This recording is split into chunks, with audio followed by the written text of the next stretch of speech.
और इस बीच यूरोप में फिर से नजर आया है संदिग्ध ड्रोन। फ्रांस के मुल्हाउस में नजर आया ड्रोन ने अटैक टैंक ले जा रहे ट्रेन के ऊपर दरअसल उड़ान भरी है।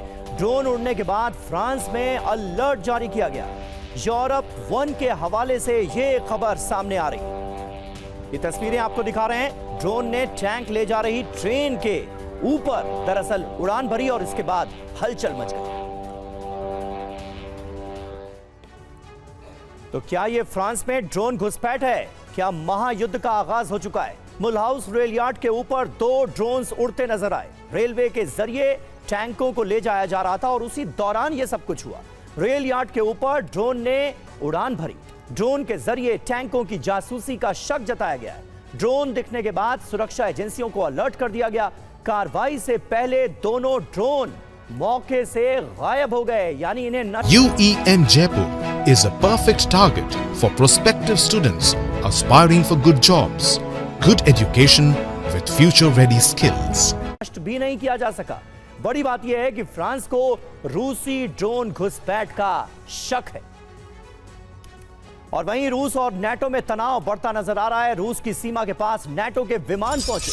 रूस बॉर्डर के पास नाटो का अभियान चल रहा है। नाटो, अमेरिका, ब्रिटेन, नॉर्वे की वायु सेना ने कैसे उड़ान भरी है, ये आप तस्वीरों में देख सकते हैं। रूस की सीमा के बिल्कुल पास ये एक्शन नजर आया।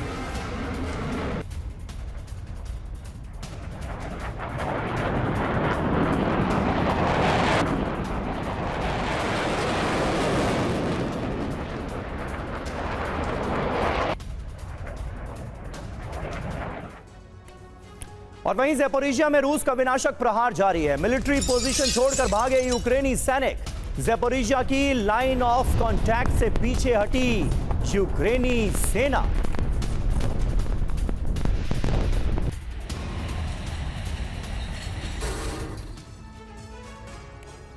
तो चढ़ा जंगी पारा। यूक्रेन ज़ैपोरिजिया भी हारा। रूस की ज़ैपोरिजिया पर संपूर्ण कब्जे की तैयारी है। ज़ैपोरिजिया पर कब्जे के करीब पहुंच गया है रूस का ज़ैपोरिजिया के कई इलाकों पर कब्जा हो चुका है। यूक्रेनी सेना अपनी पोजीशन से पीछे हटती दिख रही है।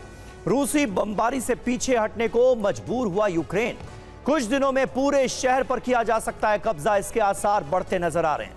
मतलब क्या है, खबर क्या है? रूस ने भीषण बमबारी की है यहां पर, और इसका मतलब यह है कि रूसी हमले बर्दाश्त कर नहीं सकी यूक्रेन की सेना। और कई इलाकों पर कब्जे की खबर सामने आ रही है, यानी रूसी सेना लगातार आगे बढ़ रही है और कब्जा किए गए इलाके अब बढ़ते नजर आ रहे हैं। घेरा और ज्यादा बढ़ाया जा रहा है। इसका सीधा मतलब यह है कि यूक्रेन के लिए पुतिन को रोकना मुश्किल हो रहा है। सेना पीछे हटी है। इस खबर का मतलब समझिए, यूक्रेन के हाथ से ज़ैपोरिजिया भी जा सकता है और धीरे धीरे करके रूसी सेना यहां पर आगे बढ़ती नजर आ रही है। और यूक्रेन ने एक बार फिर पुतिन के क्रोध को भड़काने वाले हमले किए हैं। यूक्रेन ने रूस के 3 तेल ठिकानों को निशाना बनाया। यूक्रेनी हमले कामयाब भी रहे। खास बात यह है कि यूक्रेन ने 1500 किलोमीटर दूरी तक हमला किया। तेल ठिकानों के अलावा अब रूस के संचार सिस्टम पर भी प्रहार हो रहा है। रूसी शहरों में इंटरनेट सेवा बंद होने से भारी दिक्कत हो गई। वॉर जोन में रूसी सेना भी संचार में दिक्कतें महसूस कर रही। ना ऑर्डर आ सकेंगे, ना सेना तालमेल रख सकेगी, ना ही रूसी सेना आपस में संपर्क में रहेगी।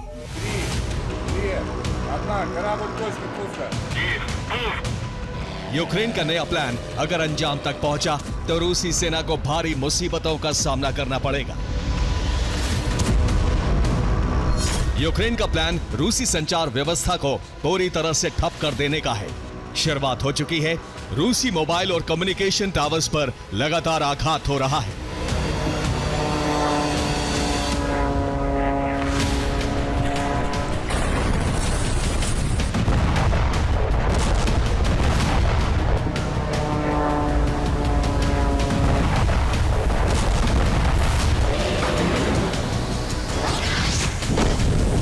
वॉर जोन में रूसी सेना के टावर्स को नष्ट करना आसान है, लेकिन यूक्रेन अब ड्रोन से रूसी शहरों में भी इंटरनेट ठप कर रहा है।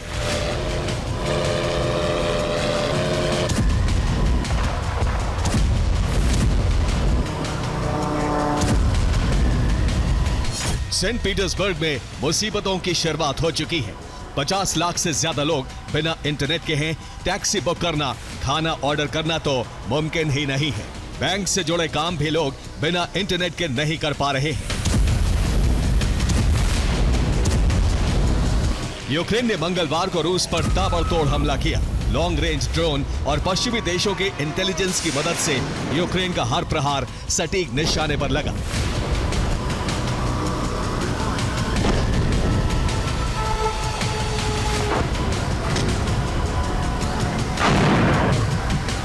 यूक्रेन ने अपने मिशन के तहत रूसी तेल ठिकानों को निशाना बनाया तो वहीं कई यूक्रेनी ड्रोन बड़े संचार सेंटर्स की तरफ गए और टावर्स और सेंटर्स को नष्ट कर दिया गया, जिसके बाद रूस एक नई मुसीबत से सामना कर रहा है।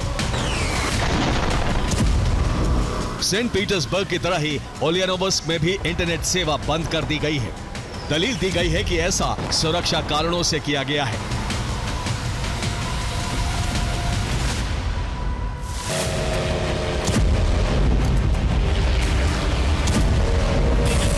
शहर के लोगों को भारी दिक्कत हो रही है, लेकिन सेना के लिए इंटरनेट और संचार का बंद हो जाना भारी नुकसान की वजह बन सकता है।